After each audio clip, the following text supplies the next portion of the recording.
Welcome to prime 9 come to the point. ఈ రోజు మన కమ్ టు ద పాయింట్ కార్యక్రమంలో మనం మాట్లాడుకునే పాయింట్ ఏంటి అంటే తెలంగాణలో రెండే వార్డులు వచ్చాయా, ఎన్నికలకు సంబంధించి మున్సిపల్ ఎన్నికలకు సంబంధించి రెండే వార్డులు వచ్చాయా అంటూ ఎగతాళి చేస్తున్న వాళ్ళందరికీ ఒక అద్భుతమైన అవకాశాన్ని కల్పిస్తున్నాం. ఏంటి అంటే అసలు అన్ని వార్డుల్లో ఎన్నెన్ని ఓట్లు వచ్చాయో తెలుసా? ముందు అది కంపారిజన్ చేయండి. మీరు 2000, 3000 అట్లాగే 1000 అలాగా మీరు పోటీ చేసిన వార్డులతో పోలిస్తే ఈ 332 వార్డుల్లో జనసేన పోటీ చేస్తే మీకెన్ని ఓట్లు పోలయ్యాయి, ఆయనకి ఎన్ని ఓట్లు పోలయ్యాయి కూడా కంపారిజన్ చేసుకోవాలా? అసలైన విషయాలు మీరు దాచినా మేమైతే దాయం. అసలు నివ్వెరపోయే ఈ ఓట్లకు సంబంధించి నివ్వెరపోయే విషయాలు ఉన్నాయి. అవేంటి అనేది ఈ రోజు మన ఈ కమ్ టు ద పాయింట్ కార్యక్రమంలో ఖచ్చితంగా తెలుసుకోవాల్సిన అవసరం ఉంది.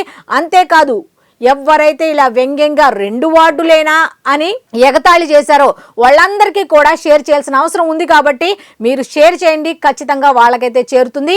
ఇక పాయింట్లోకి వెళ్ళిపోదాం. అయితే ఈ వీడియో మీద మీ అభిప్రాయాన్ని కామెంట్ రూపంలో తప్పకుండా తెలియజేస్తూ ఒక లైక్ చేయండి, షేర్ అయితే తప్పకుండా చేయండి. ఇక పాయింట్ లోకి వెళ్ళిపోదాం. ప్రతి ఒక్కళ్ళు ఏం చెప్తున్నారు? తెలంగాణ మున్సిపల్ ఎన్నికలకు సంబంధించి ఏంటి జనసేన అసలు అనవసరంగా పోటీ చేసింది, 332 స్థానాల్లో పోటీ చేసి జస్ట్ 2 వార్డులేనా అంటున్నారు కదా. 2 వార్డుల్లో ఏం చేసిందో తెలుసా? గెలిచింది. మీరు అంటే కాంగ్రెస్ వాళ్ళు ఎన్ని వార్డుల్లో పోటీ చేశారు, ఎన్ని గెలిచారు, ఎన్ని ఓడిపోయారు అనేది కూడా మనం తెలుసుకోవాలి కదా. అలాగే బీఆర్ఎస్ వాళ్ళు అలాగే బీజేపీ వాళ్ళు కూడా మనం తెలుసుకొని ఆ తర్వాత జనసేన గురించి మాట్లాడుకుందాం. ఇక కాంగ్రెస్ విషయానికి వస్తే కాంగ్రెస్ ఏమో 2948 వార్డుల్లో పోటీ చేసింది. మరి ఎన్ని గెలిచింది అంటే 1537 వార్డుల్లో గెలిచింది. మరి ఓడిపోయింది ఏంటి? 1411 స్థానాల్లో అంటే వార్డుల్లో ఓడిపోయింది. అంటే 2000 పైచిలుకు ఏమో ఉన్న వార్డుల్లో 1000 పైచిలుకు స్థానాల్లో గెలిచి ఓడిపోయినాయి అని 1000. అది అండర్లైన్ చేసుకోండి. ఎవరు? అధిష్టానం అంటే వాళ్ళ ప్రభుత్వ హయాంలో వాళ్లే ఉన్నారు గవర్నమెంట్లో, కాబట్టి వాళ్ళకి రావటం అనుకూలం. ఎందుకంటే సాక్షాత్తు సీఎం రేవంత్ రెడ్డి గారే రంగంలోకి దిగి ప్రచారం చేసి, మంత్రులు రంగంలోకి దిగి ప్రచారం చేసి, కార్యకర్తలు కానీ లేకపోతే నాయకులు కానీ ఎంతమంది ఎన్ని రకాలుగా ప్రచారం చేశారు. అండర్లైన్, ఎంతమంది ఎన్ని రకాలుగా ప్రచారం చేస్తే 2000 నుంచి 1000 వరకు గెలిచారు, మిగతా 1000 ఓడిపోయారు అనేది ఇక్కడ గమనించుకోండి. ఎవరైతే ఆయన్ని విమర్శించారో వాళ్ళు. ఇక బీజేపీలోకి వెళ్ళిపోదాం. బీజేపీ వాళ్ళ సంగతి కూడా మనం గుర్తు చేసుకోవాలి కదా. అయితే బీజేపీ 2634 వార్డుల్లో పోటీ చేసి 336 మాత్రమే గెలిచి ఓడిపోయింది. ఏంటంటే 2298 వార్డుల్లో ఓడిపోయింది. 2634 ఎక్కడా పోటీ చేసింది, ఓడిపోయింది ఎక్కడ? 2298. గెలిచింది ఏంటి? కేవలం 336 మాత్రమే. ఇక బీఆర్ఎస్ విషయానికి వెళ్తే అంటే బీజేపీ వాళ్ళు కూడా బండి సంజయ్, కేంద్ర మంత్రులు కూడా దిగి, అధిష్టాన పెద్దలు కూడా దిగి, రాష్ట్ర కార్యదర్శులు కానీ రకరకాలుగా బీజేపీకి సంబంధించిన పెద్దలందరూ కూడా దిగి మరీ ప్రచారం చేసుకున్నారు. ఎలా ప్రచారం చేసుకున్నారు అంటే ఎక్కడెక్కడైతే తాము ఏ వార్డులకు సంబంధించి ఏ జిల్లాలకు సంబంధించి ఎక్కడెక్కడ ప్రచారం చేసుకున్నారు అక్కడ వాళ్ళ పెద్దలందరూ కూడా వచ్చి ప్రచారం చేసుకున్నారు. మాకు ఓటేయండి, మాకు ఓటేస్తే మేము కేంద్రంలో ఉన్నాం, మీకు ఏది కావాలన్నా మేమే చేయాలి కాబట్టి మమ్మల్ని గెలిపించండి అంటూ వాళ్ళకు వాళ్ళు ప్రచారం చేసుకున్నారు. అయితే మరి బీఆర్ఎస్ గురించి కూడా మాట్లాడుకోవాలి కాబట్టి బీఆర్ఎస్ ఎన్ని స్థానాల్లో పోటీ చేసి ఎన్ని స్థానాల్లో గెలిచి ఎన్ని స్థానాల్లో ఓడిపోయిందో కూడా తెలుసుకుందాం. బీఆర్ఎస్ 2876 వార్డుల్లో పోటీ చేస్తే కేవలం 781 వార్డుల్లో మాత్రమే గెలుపొంది 2095 వార్డులు మాత్రం ఓడిపోయింది. అంటే చూడండి, 2000 పైచిలుకు స్థానాల్లో పోటీ చేసి 781 మాత్రమే గెలిచి ఓడిపోయిన స్థానాలు ఎన్ని? 2000కు పైగానే. ఇది కూడా అండర్లైన్ చేసుకోండి. అయితే బీఆర్ఎస్ తరపున కేటీఆర్ గాని, హరీష్ రావు గాని, ఇంకా మిగతా వాళ్ళు కానీ ఎంతమంది ప్రచారం చేశారు? మీరు కాంగ్రెస్ మాయలో పడొద్దు, బీఆర్ఎస్ ని గెలిపించండి, ప్రాంతీయ తత్వాన్ని తీసుకొచ్చారు, మీకు మేము అండగా ఉంటాం, వాళ్ళు 6 గ్యారెంటీలు అమలు చేయలేదు అంటూ రకరకాలుగా మాట్లాడుకుంటూ వచ్చి ప్రచారం చేశారు. మరి కాంగ్రెస్, బీజేపీ అట్లాగే బీఆర్ఎస్ ఈ మూడు కంపారిజన్ చేసి చూసాం కదా. ప్రతి ఒక్కళ్ళు కూడా ఎంతెంత స్థానాల్లో ఏ ఏ వార్డుల్లో ఎన్నెన్ని వార్డుల్లో పోటీ చేశారు, ఎన్ని గెలిచారు, ఎన్ని ఓడిపోయారని చెప్పాం కదా. మరి ఇప్పుడు జనసేన గురించి కూడా మనం ఖచ్చితంగా మాట్లాడుకోవాలి. అయితే జనసేన 332 వార్డుల్లో పోటీ చేసి 2 వార్డులు గెలుచుకొని 300 వార్డులు ఓడిపోయింది. ఇప్పుడు ఆంధ్రప్రదేశ్ ది కంపారిజన్ చేద్దాం.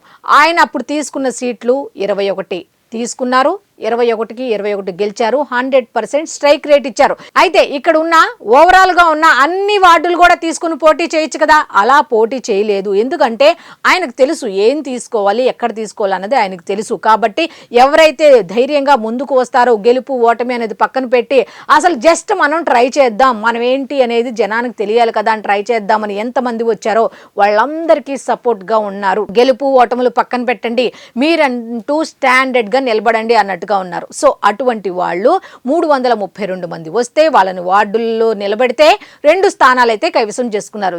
జాతీయ నాయకత్వానికి, జాతీయ నాయకుడిగా ఎదగటానికి ఈ తెలంగాణలోని మున్సిపల్ ఎన్నికలకు సంబంధించి ఈ 2 వార్డులు ఒక ఉదాహరణ అని చెప్పుకోవచ్చు.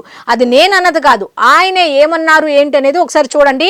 నా సొంత మాటల్లా మళ్ళీ పవన్ కళ్యాణ్ పొగుడుతున్నాను అంటారు కదా, అసలు ఆయన మాటలు వింటే ప్రతి ఒక్కరు విమర్శించిన వాళ్ళు, అలాగే ఎగతాళిగా మాట్లాడారు చూసా, వాళ్ళందరూ కూడా దెబ్బకి నోరు మూసుకుంటారనమాట. సో ఒకసారి ఆయన ఏం చెప్పారో వినండి. ఎంత గర్వంగా ఈ 2 వార్డులు గెలవటం అనేది దేనికి పునాది అని చెప్పుకుంటూ వచ్చారో ఒక్కసారి ఆ బయట చూడండి.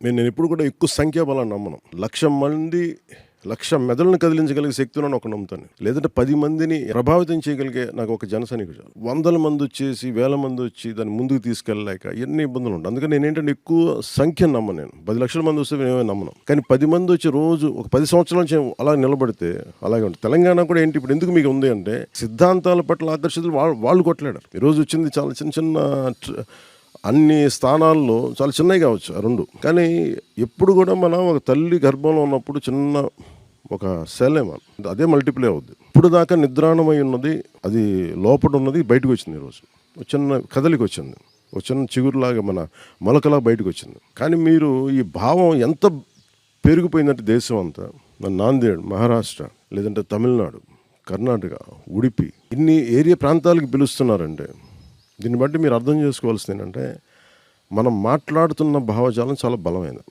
This is what 21st century needs. 21వ శతాబ్దానికి ఇది రైట్ ఐడియాలజీ. మీరు చూడండి, తెలంగాణలో దివ్యాంగులకి ఒకరికి ఇచ్చాం. ఒక ఆడబిడ్డ వెళ్ళింది, ఒక ఆడపడుచు స్కూటర్లు అలాగ వెళ్ళి చాలా ముగ్గురు. ఒకళ్ళేమో రెల్లి కులానికి చెందినవారు అనుకుంటా, రెల్లి కానీ మాదిగల కులానికి చెందినవారు కానీ వాళ్ళు. అంటే మనం ఎలా స్టార్ట్ చేసినప్పుడు ఇది మనం ఎంత ఇన్స్పిరేషన్ ఇవ్వగలం, ఎంతమందిని ముందుకు రాగలం, దట్స్ వాట్ చేంజ్ మనం తీసుకురా. చూశారు కదా ఆయన ఏం చెప్తున్నారో, నాకు 100 మంది వద్దు, నిలబడేవాడు ఒక్కడు చాలు, నా వెనకాల ఒక్కళ్ళు నిలబడితే చాలు, ఈ 2 వార్డులు మనల్ని ఏ స్థాయికి తీసుకెళ్తాయి తెలంగాణలో అనేది చూస్తారు. నెక్స్ట్ ఉత్తరప్రదేశ్ కానీ, మహారాష్ట్ర కానీ, నాందేడ్ కానీ, ఇక్కడ ఎక్కడి నుంచి వస్తున్నారు జాయిన్ అవటానికి అంటే భావజాలం ఎంత బాగుంది అనేది ఇక్కడ ఇంపార్టెంట్. మన భావజాలం, మన పార్టీకి సంబంధించిన భావజాలం బాగుంది కాబట్టి ఎక్కడెక్కడి నుంచో వస్తున్నారు. ఇది స్టార్టింగ్ మాత్రమే, ఇది ఆరంభం మాత్రమే. రెండే కదా అని మీరు ఫీల్ అవ్వద్దు. ఈ 2 మనకి ఎంత బలాన్ని చేకూరుస్తాయి, జాతీయవాద రాజకీయాలకి ఎంత ఉపయోగపడతాయి అనేది మీరే చూస్తారు అంటూ ఆయన చెప్పుకుంటూ వచ్చారు. ఇంకొక విషయం ఏంటంటే అసలు ఈ 332 వార్డుల్లో 2వ స్థానంలో నిలబడిన వార్డులు ఎన్నో తెలుసా? ఇది కూడా విమర్శించిన వాళ్ళు వినాలి. ఎన్నో తెలుసా?